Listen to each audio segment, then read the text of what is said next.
জানি আপনারা কষ্টে আছেন, কেমন আছেন এটাও জিজ্ঞাসা করলাম না, কারণ কারণ এখানে এমনি আল্লাহ পাক ভালো রাখছে, কিন্তু এই নদী ভাঙ্গনের যে অপূরণীয় ক্ষতি এখানে হচ্ছে, এটার জন্য একমাত্র আল্লাহর সাহায্য চাওয়া। আর সেই সাথে আমরা এর ভিতরে একটা খুশির খবর আছে, যেটা যে 850 কোটি টাকা এটার জন্য একটা বাজেট পাস হয়েছে এবং এটা পার হয়েছে। এবং আমি আজকে এক্সচেঞ্জের সাথে কথা বললাম, যত দ্রুত পারা যায় কাজটাকে নিয়ে এসে এখানে কাজ করা। এবং এর আগে খালি খণ্ড খণ্ড করে এক এক জায়গায় কাজ হইতো, এবারে একেবারে উত্তর থেকে শুরু করে মোহনগঞ্জ পর্যন্ত আমার যে এলাকা, এর টোটালটাতেই কাজ আছে, টোটালটাতেই কাজ আছে। নদীটাকে যদি ফিরে আমরা পশ্চিমমুখী করে দিতে পারি, তাহলে আমাদের এই বিশেষ করে মানুষ কয় যে আগুনে পড়লেতেও কিছু রেখে যায়, নদী ভাঙলে কিচ্ছু থাকে না। দিয়ে আমরা নিজেরাও এটার সাথে ভুক্তভোগী। আপনারা সহযোগিতা করছেন, আপনাদের ভোটে আমি এমপি নির্বাচিত হয়েছি।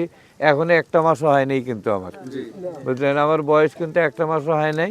অ্যাসেম্বলিও এখনো করতে পারি নাই, জাতীয় সংসদে কোনো অধিবেশনে আমরা বসতে পারি নাই। আমার শুধু শপথ হয়েছে, শপথ হওয়ার পরেই আমি বলছি যে আমি এলাকার মানুষের সাথে থাকবো, ঢাকায় ঢাকায় এমপি আমি হব না।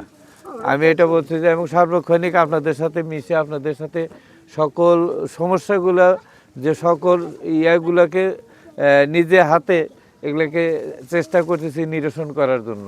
সেটার জন্য আপনাদেরকেও ধৈর্য ধরতে হবে। এখন আল্লাহ পাক যাদের নসিবে যতটুকু ক্ষতি রেখেছে, এটা কোনো মানুষের পক্ষে সম্ভব না এটাকে প্রতিহত করা। কিন্তু আমার মনে হয় আল্লাহ আমাদের উপরে একটু সদয় হয়েছেন, যার কারণে এই টাকাটা বরাদ্দ হয়েছে এখানে।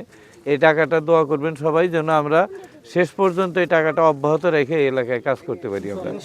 এবং এটার জন্য আমি সব দুইটা এক্সচেঞ্জের সাথেই কথা বলছি, তাদেরকে বলছি যে আমার কোথায় কি করা দরকার আপনারা আমাকে পরামর্শ দেন, আমি সেখানেই যাব। কার কাছে অনুরোধ করা লাগলো আমি অনুরোধ করব।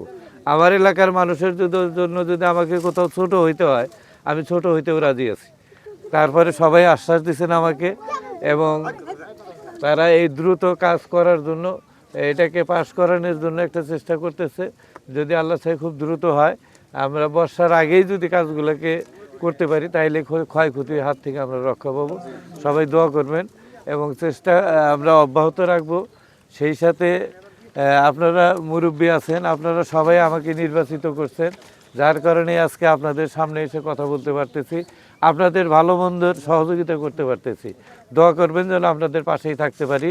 সবাই সবার প্রতি আমার সালাম। আসসালামু আলাইকুম রহমতুল্লাহ।